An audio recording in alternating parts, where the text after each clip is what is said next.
Contrary to the claims of what some gun rights proponents have suggested, this hasn't been the first step in some slippery slope to mass confiscation.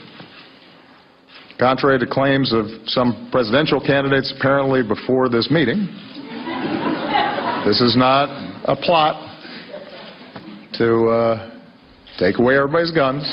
All right, joining us now, folks, Congressman Marsha Blackburn, Vice Chair of the House Committee on Energy and Commerce. Welcome, Congressman. Happy New Year. And Happy New Year to you and your listeners. Well, thank you very much. All right, so let's talk about what you just heard. This from the man who swore up and down thousands of times, if you like your doctor, you like your insurance, you could keep it.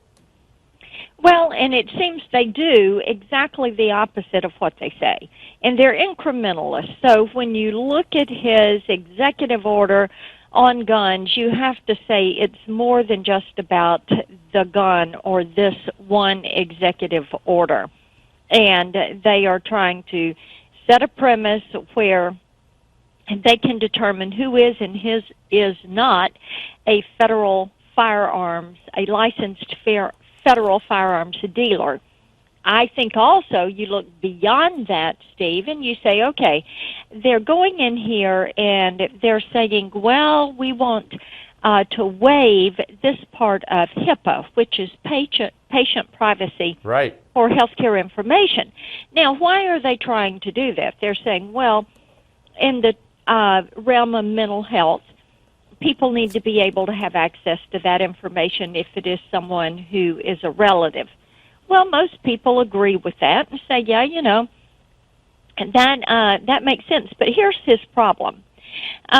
We have been trying to deal with a mental health bill. So if the president wants to talk about mental health and the impact that that has on crime, then he is welcome to come to the Hill and talk with us.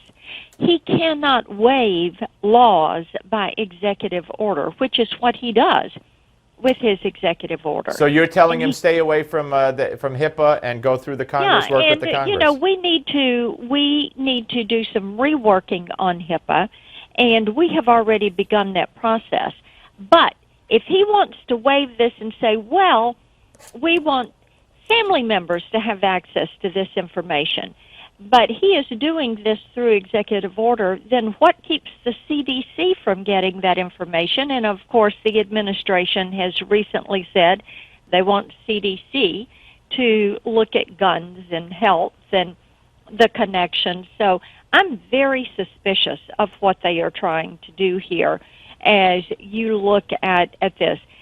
The president has a history of overreach, and he also has a history of trying to change federal law through executive order. Most previous presidents, have issued executive orders to tend to administrative items. Right. That's why when they give the number of executive orders for Clinton or Bush or this one, it's really not relevant. Let me ask you about another law, or the Obamacare law, which he's abused. He's changed unilaterally several times over the years. And yesterday, Congress, the House joined with the Senate in passing a repeal of Obamacare and funding to Planned Parenthood. And it's going to go to the president's desk, and he's going to veto it. So what was the purpose? Well, the purpose of this is to lay out exactly what we would do and show that the two houses come forward and we are issuing this repeal to Obamacare, and it's a template. Of course, the president is going to veto this, and we're going to bring it back, and we will see if we have enough votes to override that veto. If not, first things up with the new president, this is exactly what we're going to do again. So it's the right thing to do. You never know how far you're going to get with something until you try it. All right. Yeah, go ahead. I'm sorry.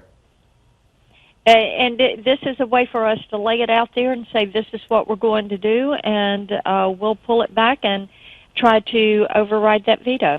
Hillary, very quickly, we got a minute left. Yeah. She couldn't describe the difference between, or wouldn't to MSNBC, between a socialist and a Democrat. Yeah. You want to try, or do you know why she won't do it? I think that the Democrat Party has moved so far left that you have progressive Democrats who do not want to use the term socialist, so they say that they are progressives. And she classifies herself as a progressive Democrat. I think that Chris Matthews is probably right in pushing and forcing the issue of trying to have her define the difference. And she won't do it, but is she more of a socialist than she wants to let on? I don't know why she is hiding behind the title progressive. Bernie is a proud socialist and is out there campaigning as a proud socialist, and it's amazing to me that people are buying into his rhetoric. We're the land of the free and the home of the brave, and I want us to stay that way. That's it. Amen. Hey, Congressman, thank you very much. We'll speak to you soon. Thank you. Larry Kudlow, will he or won't he run for the U.S. Senate? He'll tell us next. Don't go away.